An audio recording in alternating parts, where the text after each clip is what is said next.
Samsung की अगर हम लोग बात करें तो इसके जो फोन से एक जमाने में फीचर फोन आपको देखने को मिलते थे, और एक जमाने में बात करें तो सैमसंग तो यहाँ पे प्रॉपर स्मार्टफोन भी बनाने लग गया है। और ऐसी कंपनी जो फीचर फोन में भी टॉप पर थी, स्मार्टफोन में भी टॉप पर है, एंड्रॉइड वाले फोन भी बनाए। दुनिया का जो बेस्ट सेलिंग स्मार्टफोन्स होते हैं एंड्रॉइड की साइड में, वो भी सैमसंग बनाता है। मतलब एंड्रॉइड में बेस्ट सेलिंग फोन भी सैमसंग ही आपको देखने को मिलते हैं। तो आखिर पीछे सैमसंग के फोन का आखिर इवोल्यूशन क्या, कहां से कहानी शुरू हुई, कहां पे गए, आज इस वीडियो में बात करने वाले। वीडियो पसंद है तो लाइक कर देना, चैनल को यहाँ पे सब्सक्राइब कर लेना, काफी इंटरेस्टिंग और इन्फॉर्मेटिव वीडियो होने वाला है। तो सबसे पहले बात करता हूँ सैमसंग की जो पूरी लाइनअप है, यहाँ पे आपको डिफरेंट टाइप की सीरीज देखने को मिलते हैं, और इतना डाइवर्सिफिकेशन किसी दूसरी कंपनी का है ही नहीं। मतलब एस सीरीज है, यहाँ नोट सीरीज देखने को मिलती है, गैलेक्सी Z फोल्ड वाली और Z फ्लिप वाली अलग सीरीज आ गई है, ए सीरीज है, M सीरीज है और F सीरीज भी यहाँ देखने को मिलती है। लेकिन सिर्फ इतनी बात नहीं है, इससे पहले इन्होंने बहुत सारी सीरीज बना के खोल के बंद कर दी। जिसके बात करें, एक जमाने में गैलेक्सी Y सीरीज आती थी, ग्रैंड आता था, कोर आता था, J सीरीज, ऑन सीरीज, यार इतनी सारी सीरीज आपको देखने को मिलती थी। मतलब टोटल बात करें तो 11 अलग अलग स्मार्टफोन की सीरीज अभी तक ये लोग बंद कर चुके हैं, और अभी इनकी सिर्फ यही कोर सीरीज यहाँ चलती हुई देखने को मिलती है। ये काफी सही चीज है, क्योंकि पिछले 10 साल से ज्यादा समय से सैमसंग एक एंड्रॉइड स्मार्टफोन बनाने वाले बिजनेस में है। और इन सब की शुरुआत पता है कैसे हुई थी? वो हुई थी 2009 में, पुराने गैलेक्सी S से भी एक साल पहले की मैं बात कर रहा हूँ।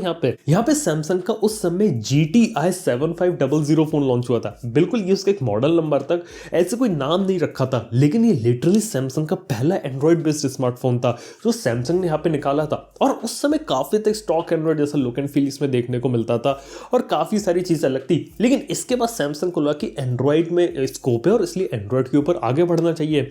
लेकिन क्या ये बात मालूम है, इस स्मार्टफोन के लॉन्च करने से कुछ साल पहले जब एंड्रॉइड की जो रियल कंपनी बैंकरप्ट हो रही थी ना, तब उसने सैमसंग को अप्रोच किया था, लेकिन सैमसंग वालों ने एंड्रॉइड को लेने से मना कर दिया। अगर ले लेते तो काफी अच्छी चीज होती, लेकिन उसके बाद गूगल ने उसे ले लिया था। लेकिन इसके साथ ही बात है कि सैमसंग ने 2010 में यहाँ पे सबसे बड़ा गैम्बल खेला था, और यहाँ पे मल्टीपल फोन्स लॉन्च हुए थे। गैलेक्सी S सीरीज का जो पहला फोन था वो आया था, उस जमाने के हिसाब से स्पेसिफिकेशन काफी अच्छी थी। 1 गीगाहर्ट्ज का सिंगल कोर प्रोसेसर था, 512 MB की रैम थी, एक अच्छा डिस्प्ले था, अच्छा कैमरा था, लोगों को एक अच्छा फोन देखने को मिलता था। लेकिन इसी के साथ ही उन्होंने 2 अफोर्डेबल फोन्स को भी लॉन्च किया था, जो कि मार्केट में काफी ज्यादा चले थे, स्पेशल इंडियन मार्केट में। इसी के साथ ही बात करें तो इन्हीं के साथ उन्होंने बाडा OS के भी फोन्स को रिलीज किया था अफोर्डेबल रेंज में। उन्हें मालूम था कि जो लोग एंड्रॉइड को अफोर्ड नहीं कर सकते वो बाडा के ऊपर आए, लेकिन बाडा वाली चीज इतनी ज्यादा चली नहीं और वहीं थम के रह गई। और बाद में उन्होंने टाइजन OS के साथ भी फोन निकाले, लेकिन वो भी चली नहीं, और उसके बाद गैलेक्सी लाइनअप को ही यहाँ पे कंटिन्यू रखा और काफी सारे अलग अलग फोन निकाले, बजट सीरीज के अंदर निकाल रहे थे। इवन उस समय एक उन्होंने गैलेक्सी A सीरीज निकाली थी, जो कि उस समय काफी ज्यादा हिट हुई थी, और ये गैलेक्सी A सीरीज की काफी अच्छी बात है। लेकिन वहीं बात करें जो मेजर इंप्रूवमेंट आ रहा था वो आ रहा था गैलेक्सी S लाइनअप में। 2011 में S2 लेके आते, और पता है गैलेक्सी S2 की खास बात क्या रहती है? उसके अंदर सुपर एमोलेड डिस्प्ले आता है, और सुपर एमोलेड डिस्प्ले आज तक सैमसंग के फोन का सबसे बड़ा हाईलाइटिंग फीचर बना हुआ है, और उस फीचर को वो आज भी नहीं छूट रहे हैं। और इवन 2011 में उन्होंने बहुत बड़ा एक एक्सपेरिमेंट भी किया था, वो किया था बड़ी स्क्रीन के फोन के साथ। मतलब आप समझ गए ना, गैलेक्सी नोट सीरीज को यहाँ पे बनाया था। उस जमाने में फोन के स्क्रीन साइजेस जो होते थे वो 4 इंच से छोटे होते थे, उस समय 5.3 इंच का फोन ले आए थे।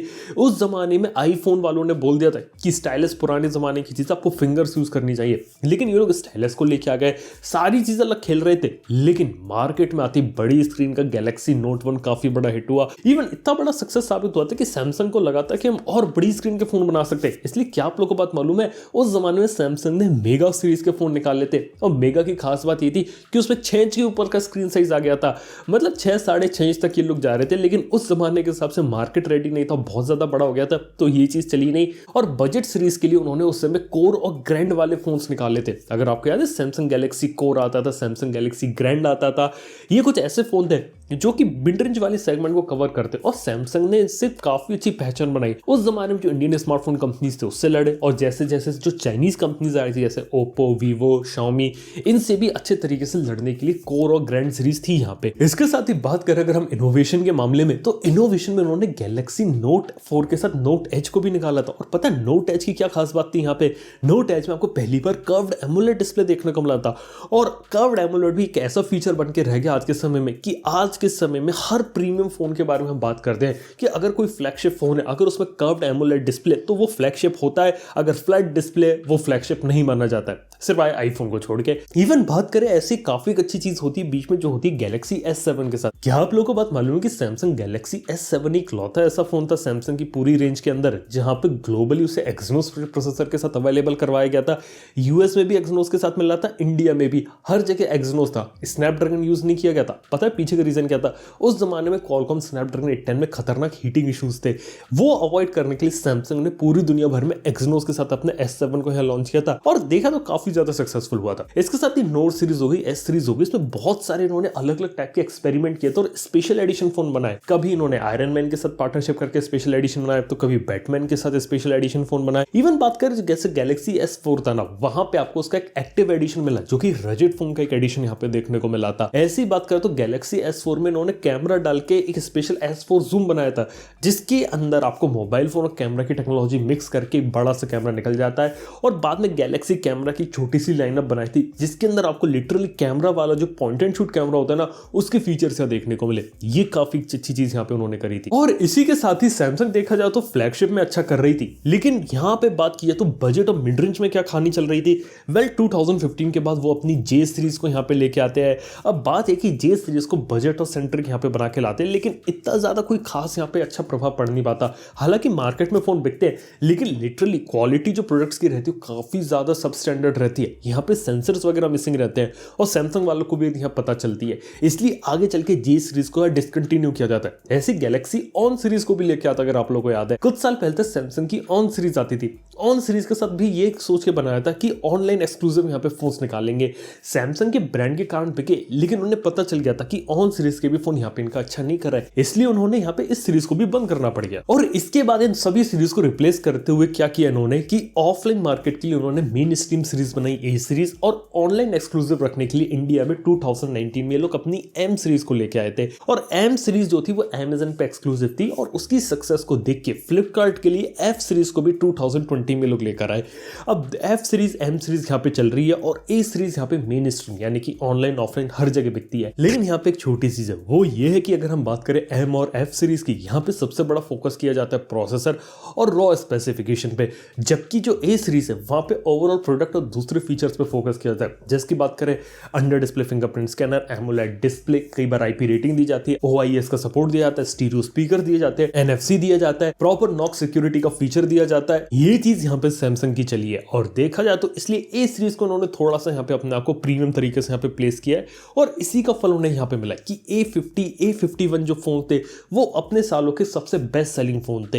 ये सैमसंग के साथ एक काफी अच्छी चीज रही है और A सीरीज लिटरली काफी ज्यादा सक्सेसफुल थी। और वही ऑनलाइन में जो कंपटीशन आ रहा था उससे लड़ने के लिए जो M और F सीरीज होती है ये भी यहाँ पे काफी अच्छे तरीके से काम कर रही है। लेकिन पूरी बात यहाँ खत्म नहीं हो जाती। इसी के साथ ही बात करें सैमसंग ने सॉफ्टवेयर में किस तरीके से इवॉल्व करा। पहले शुरुआत में इसका सैमसंग का टचविज UI आता था, काफी ज्यादा ब्लोटेड होता था, काफी ज्यादा हैवी होता था, प्रॉब्लम्स आती थी, उसमें बहुत सारे फिक्स करे, फिर आगे चल के अपना एक्सपीरियंस UI लेके आए। एक्सपीरियंस UI भी लोगों को यहाँ पे पसंद आया था, लेकिन वो भी तब फिनिश नहीं था। लेकिन जैसे लोग वन UI के अंदर आए उसके बाद लोगों को ये चीज पसंद आने लगी और वन UI देखा तो काफी अच्छा स्किन बन के आ गया सामने। और अब तो उन्होंने भी प्लेस कर दिया है, अब वो वन UI में से ब्लोटवेयर भी कम करेंगे और जो बिल्ट इन एप्स रहती जिनके अंदर आपको एड्स देखने को मिलते वो भी कम करेंगे और यूनिक फीचर देंगे, स्टेबिलिटी देंगे, जिससे एक अच्छा एक्सपीरियंस दिया जा सके। इवन बात करें सैमसंग अपने मैक्सिमम फोन में 3-3 साल तक के सॉफ्टवेयर अपडेट्स प्रोवाइड कर रही है। काफी सारे A सीरीज के फोन में तो मंथली सिक्योरिटी पैचेस के अपडेट आते हैं और सबसे लॉन्गेस्ट सपोर्ट जो कंपनी देती है अपने एंड्रॉइड फोन के अंदर वो यहाँ पे सैमसंग ही है।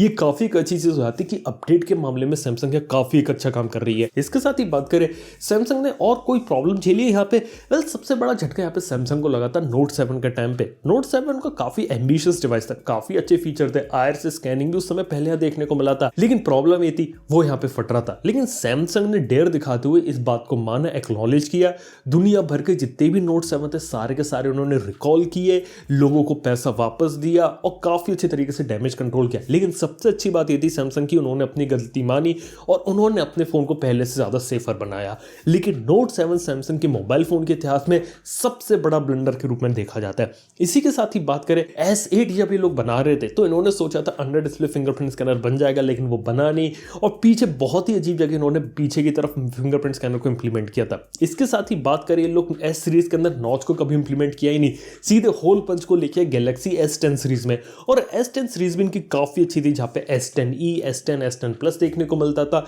लेकिन बात है कि S10 5G भी इन्होंने साथ में लॉन्च किया था। और क्या आप लोगों को मालूम है S10 5G दुनिया का पहला 5G फोन बन के सामने आया था। इसके साथ ही बात करें S20 Ultra जब आया था तब उन्होंने अपनी सारी कैमरा टेक्नोलॉजी निकाली और 108 मेगापिक्सल का सेंसर भी यहाँ पे इंप्लीमेंट किया था। इसी के साथ ही बात करें तो उस टाइम उन्होंने S10 Lite, Note 10 Lite भी निकाले थे जो कि उनके प्रीमियम फ्लैगशिप के थोड़े से अफोर्डेबल वर्जन के रूप में सामने आए थे। लेकिन लाइट वर्ड जो था वो लोगों को तब पसंद नहीं आया, इसलिए उन्होंने जो ब्रांडिंग थी वो रीनेम करी और फैन एडिशन नाम से S20 FE निकाला। और तो और क्या आप लोगों को बात मालूम है कि 2019 में इनोवेशन करते करते ये लोग अपने फोल्डेबल को लेके आए थे, जहां पे आपको फोल्डेबल स्मार्टफोन सबसे पहली बार सैमसंग के देखने को मिले थे। हालांकि शुरुआत में काफी ज्यादा प्रॉब्लम आ गई थी, स्क्रीन डिस्प्ले में इश्यूज थे और उसके कुछ ही टाइम के बाद Z Flip लेके आ गए, Z Fold 2 लेके आ गए और दुनिया को दिखाया कि एग्जैक्टली फोल्डेबल कैसा है। और अभी के समय में Z Flip 3, Z Fold 3 देखने को मिलते हैं और Z Flip 3 सबसे ज्यादा बिकने वाला फोल्डेबल फोन हो गया ऑलरेडी मार्केट के अंदर। ये कुछ चीजें सैमसंग के साथ यहाँ बहुत अच्छे तरीके से काम करी है, तो यार ये काफी सॉलिड चीज हो जाती है इधर। इसी के साथ ही बात करें तो सैमसंग ने अपने कैमरा वाले फोन निकालते, सैमसंग ने अपने प्रोजेक्टर वाले गैलेक्सी बीम सीरीज को निकाला, इवन सैमसंग का मीडिया प्लेयर आपको देखने को मिला था यहाँ पे। इवन बात किया तो सैमसंग गैलेक्सी टैब देखा तो एंड्रॉइड टैबलेट में बहुत अच्छा कर रहा है, उसका हार्डवेयर सॉफ्टवेयर एंड्रॉइड में सबसे बेस्ट माना जाता है। ऐसी गैलेक्सी वॉच है, वहां भी वो टाइजन से आगे बढ़ के यहाँ पे Wear OS के ऊपर अगर प्रॉपर स्मार्ट वॉच का एक्सपीरियंस दे रहे गैलेक्सी वॉच 4 से, तो हाँ इस तरीके से कुछ चीजें यहाँ पे चल रही है। और ओवरऑल कुल मिला के बात यहाँ पे ये है कि यहाँ पे सैमसंग वाले धीरे धीरे अपने फोन को काफी ज्यादा बेटर कर रहे हैं, पहले से ज्यादा एडवांस कर रहे हैं और जो चाइनीज कॉम्पिटिशन आ रहा है ना उनसे भी धीरे धीरे यहाँ पे लड़ रहे हैं और काफी अच्छे तरीके से उन्होंने पूरे चीज यहाँ पे मेंटेन कर लिया। अब देखते हैं कि आने वाला फ्यूचर यहाँ क्या होता है। S22 सीरीज यहाँ पे आपको कैसी देखने को मिलती है और फ्यूचर में फोल्डेबल के साथ ये लोग क्या करते हैं। और एक बात ये देखने वाली है कि नोट सीरीज जो थी वो यहाँ पे आपको Note 20 आखिरी फोन था यहाँ पे, इसके बाद Note 21 नहीं आया, तो क्या अगले साल क्या नोट सीरीज यहाँ पे आती है? क्योंकि जिस तरीके से सैमसंग ने अपनी बहुत सारी सीरीज डिसकंटिन्यू कर दी ना, तो शायद हो सकता है कि नोट सीरीज भी यहाँ पे डिसकंटिन्यू कर दी हो सैमसंग ने। इस बारे में आप लोग के ओपिनियन है, आप लोग क्या एक्सपेक्ट करते हैं फ्यूचर में सैमसंग के साथ? ये बात नीचे कमेंट बताना ना भूला। वीडियो पसंद आए तो लाइक कर देना, चैनल को सब्सक्राइब कर देना।